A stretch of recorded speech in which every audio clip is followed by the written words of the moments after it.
have an uncanny talent for complicating my life. You've been working with... You've disrupted the balance of power. I'm a...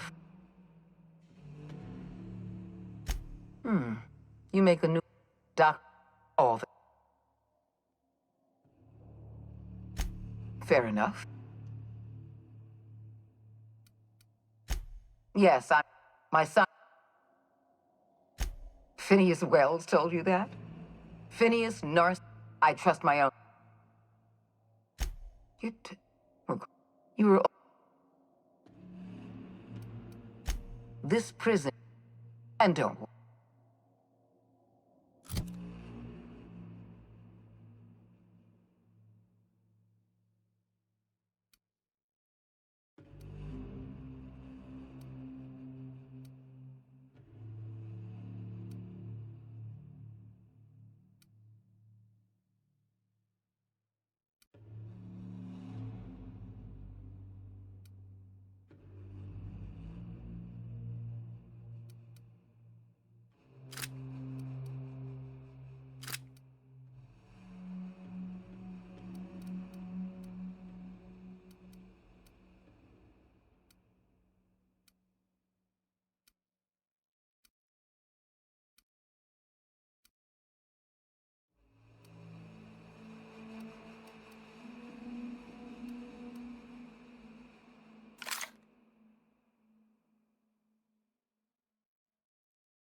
am a storm!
not possible. In a jiff. Why won't you just die? Done here.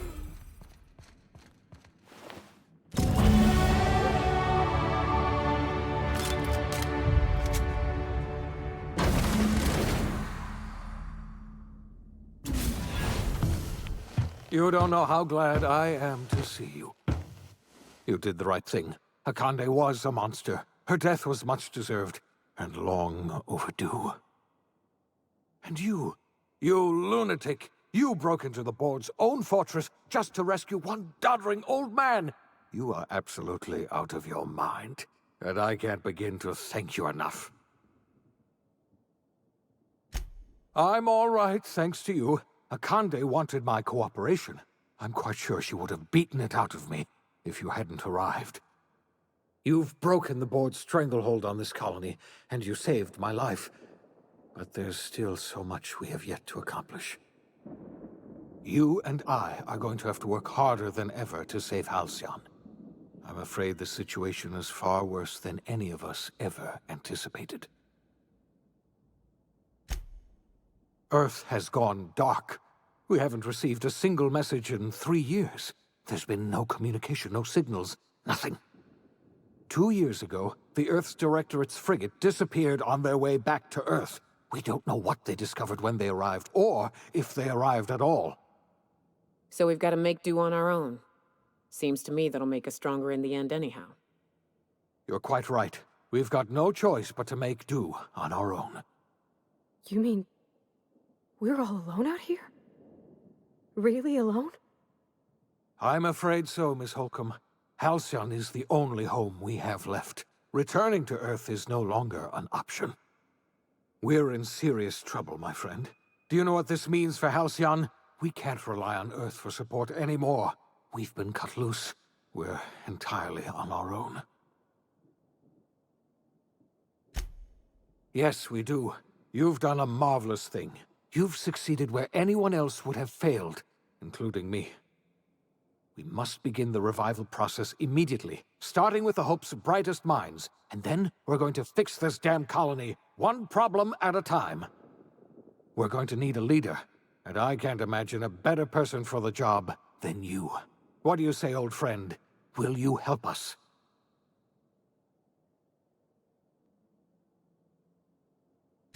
You won't hear a word of disagreement from me. You're the best thing to ever happen to Halcyon. If you want to take it upon yourself to lead this colony, you have my support. We're not a colony any longer, are we? Our last connection to Earth has been severed, and so we have been set free. Our future is uncertain, and no one knows what tomorrow holds. Exciting, isn't it?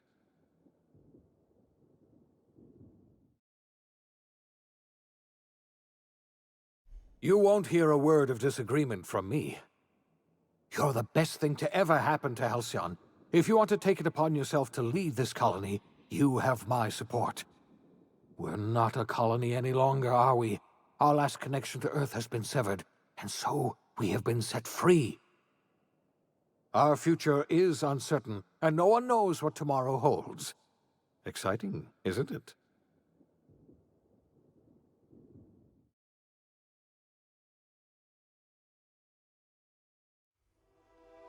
The OSI teaches that everything in the universe happens according to the grand plan. But the stranger that arrived in Halcyon was an unplanned variable. From the moment he landed in Emerald Vale, his actions altered the course of history. The events on Tartarus brought about the end of the board's authority. But the board's mistakes would haunt the colony for decades to come. The damage they left behind would require the work of a generation to repair. Dr. Phineas Wells began reviving a handful of the Hope's colonists. Engineers, scientists, technicians, and intellectuals. They were among the brightest minds the Earth had ever sent out into the stars. The Hope scientists and engineers woke up in a colony descending headlong into total collapse. With no way to return to Earth, they had no choice but to band together and devote themselves to the cause of saving Halcyon. The people of Halcyon were nothing if not hardy. In the absence of the board's authority, many of the colony's settlements banded together with a single purpose in mind: survival. Life was especially hard in the years to come. Some towns dissolved by attrition and starvation, but most of them found a way to carry on. In the years to come, Halcyon was forced to reckon with its newfound freedom. The board was gone, and for better or worse, the colony was responsible for its own destiny. Sanjar's civil liberties and worker-centric policies were slow to catch on with the other corporations. But as Halcyon began its long, arduous journey toward recovery, many of Terra 2's smaller townships started adopting MSI's alternative corporate structure, and eventually became entirely self-sufficient. In the coming years, many of these townships managed to eke by, where otherwise they might have starved. Sublight Salvage adapted to the changes in Halcyon, shifting their business model to suit the times. Their claims of legitimacy were scrutinized, but ultimately unquestioned. Lilia Hagen would continue to protect her family as ruthlessly as ever. After returning to Edgewater, the deserters negotiated workplace reforms with Reed Thompson, including a single day of rest, which came to be known as a weekend. As the world around him changed, Thompson found himself pining for the old days. He was known to spend his weekends in the cantina, nursing one of the few remaining bottles of Zero G, and repeating to himself, "It's not the best choice, it's Spacer's choice." As for Adelaide McDevitt, she tended to her garden in solitude for another year before passing away. Her body was discovered some months later, when Reed Thompson paid her a visit in an effort to make amends. Her remains were buried in a place of honor, underneath the floor of the Edgewater Cannery. Reed believed this was what she always wanted.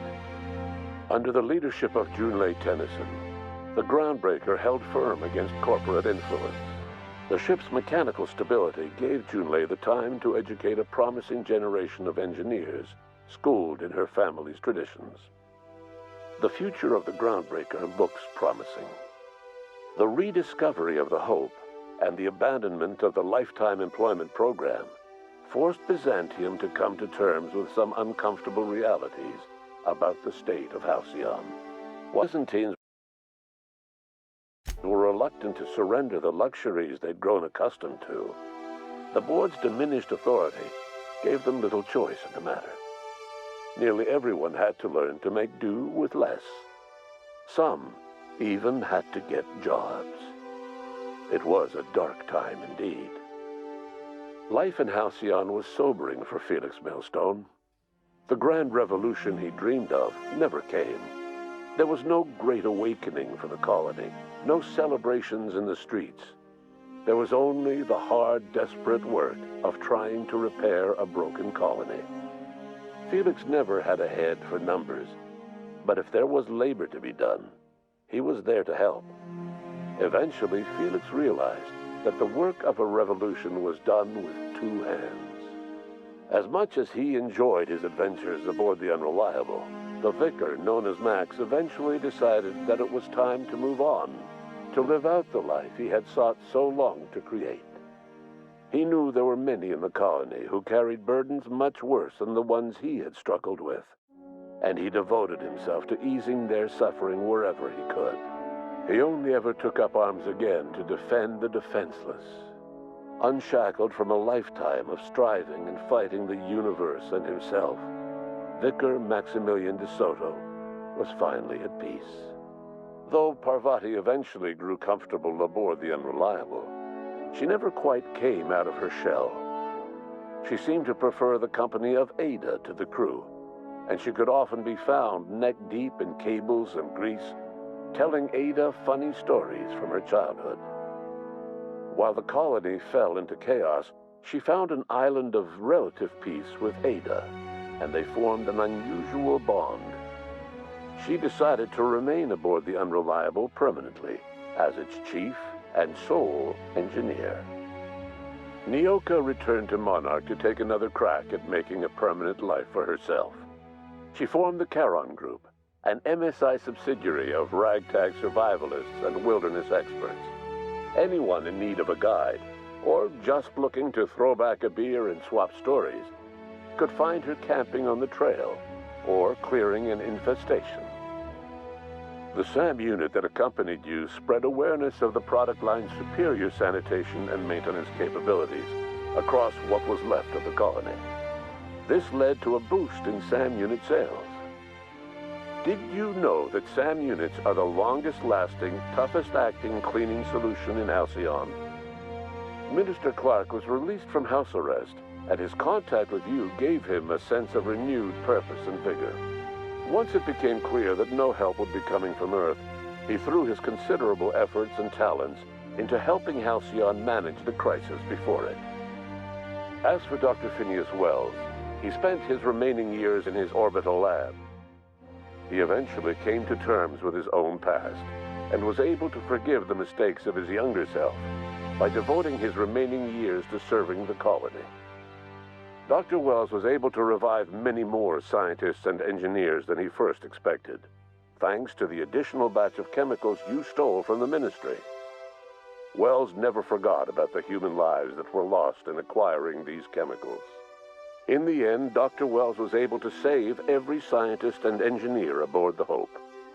Over the next decade, nearly all of the Hope's remaining colonists were successfully revived. Halcyon saw a period of rapid technological and scientific advancement. Breakthroughs in dietary supplements saved the colony from starvation. Geoengineering projects and social reforms began to change the structure and character of the colony. Dr. Wells laid the groundwork for the project to save the colony, but he would never live to see the fruits of his labor. He passed away a few years later. His work was carried on by the scientists and engineers he revived. Today, Halcyon has stabilized. The people of the colony work hard to adapt to their new circumstances. Nearby colonies send aid and supplies. Life will never be easy in Halcyon, but for the first time in its history, there exists a sense of real human hope about the future. And what about you? The unplanned variable in the history of Halcyon. You brought an end to the chaos on Tartarus and proved yourself the most capable leader left in the colony. You administered the colony in your own image. With the old power of the board destroyed, a new government of Halcyon rose with you at its center. With your steady hand, you guided Halcyon through the turbulent years that were to follow and helped ensure the survival of the colony until the end of your days. No one knows what's happened to Earth, and no one knows what the future has in store for Halcyon. All we know for certain is this: the name of the Unreliable and that of its intrepid captain will remain the subject of countless stories for years to come.